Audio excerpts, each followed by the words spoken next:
We'll now start working on the export system. Before we add the export itself though, there are two other systems which I want to add. One will be the start for my level of detail system. This will be the preparation for my level of detail rather than the level of detail itself. The other is the root bone for the character. I want to make sure that this root bone is being driven by the animation. Currently our animated skeleton does not have a root bone, and we'll want to be able to attach a root bone to it. This setup will work with an engine like Unity, but it will not work well with an engine like Unreal. And we can now start building these systems. We'll start off by doing a basic poly reduction. I will not build a fully fledged level of detail system yet, however setting up the basic poly reduction would be the start of such a system. So this reduction is going to be acting on our weighted mesh. There are going to be a couple of things in this poly reduction which are based off my own workflow, and some of the things are related to future-proofing this workflow rather than necessarily being relevant straight away. I'll start by getting a poly reduce node. I'll also want an attribute paint node. In the poly reduce node, I'll activate retain density by attribute. I'll then copy this retention attribute, and I'll set this as the attribute that I want to paint. I'll need to connect this to my mesh. I'll get an object merge node for this. I'll import the transforms into this object and we'll reference the weights out null.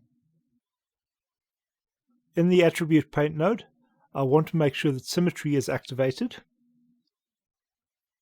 This is similar to my weight painting, as it does not really apply to this mesh as it currently stands. This mesh has absolutely terrible topology and would need to be replaced. The process here would be to paint areas of deformation. In this case, they would be the joints for the legs. The weight attribute here will allow us to retain details around the joints and points of deformation. This will give us a more usable reduction. The next thing that I'm going to do as part of my personal workflow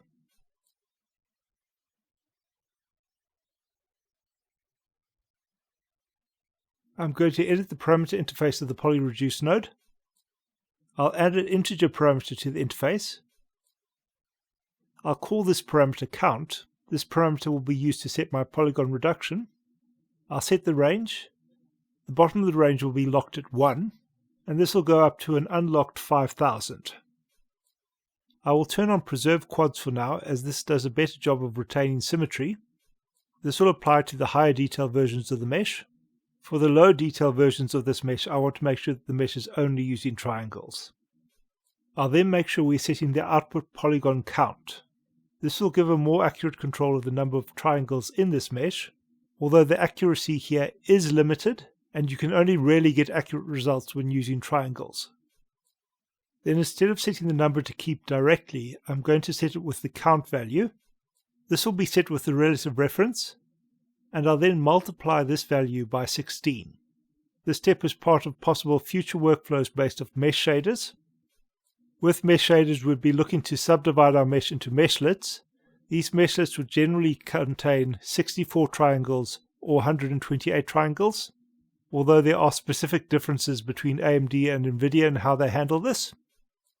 With the way mesh shaders work, small meshes with low geometry counts will do better if they have their primitive set up in powers of 2. At the moment this is merely theoretical, as I have not yet started working with a proper mesh shader pipeline, as my current hardware setup cannot handle mesh shaders. I do however want to start working on this properly, as very soon most game engines should start moving to a computer and mesh shader based pipeline.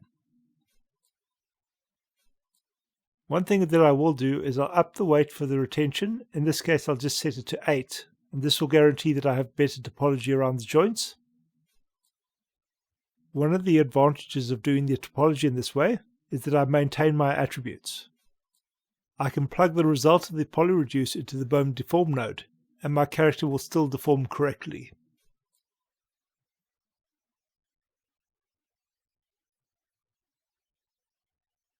That will be the first part of my preparation for the export. The second part will be to deal with my root bone. I'll want to use two object merge nodes. The first one of these will be for my final animation, and this will reference my animation out null, and we'll want to add our root bone to this. So I want the skeleton with the root bone. So for this I want the root skeleton.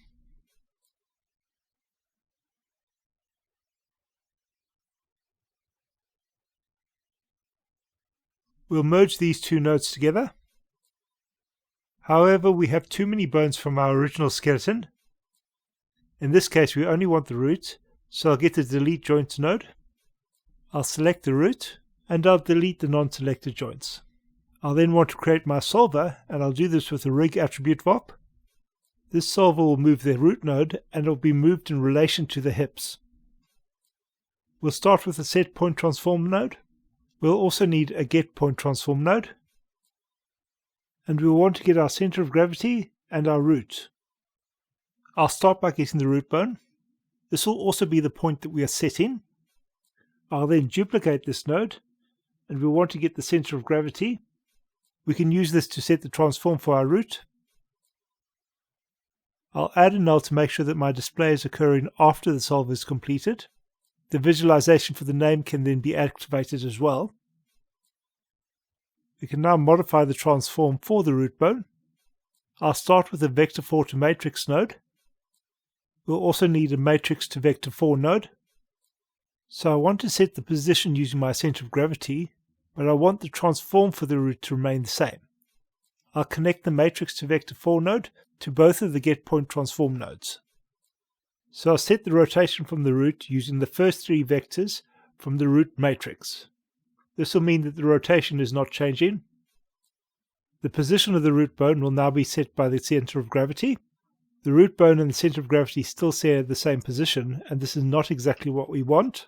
We want the root bone to be at 0 on the y-axis. So I'll get a float to vector 4 node.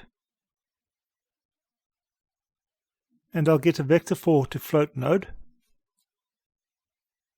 All the points will then be connected to each other except the y. This will make sure that the y value stays at 0. My root bone should now be positioned beneath my center of gravity, and I'll now need to reparent these nodes. So I'll get a reparent joints node. The parent will be the root, and the child will be the center of gravity. I now have a working root bone, and if I animate the center of gravity for my rig, we'll see that the root moves together with the character. We can now export the rig itself. However, there are other things that I want to do before exporting the rig. One of these will be adding materials to the character, and I'll be doing that in the next video.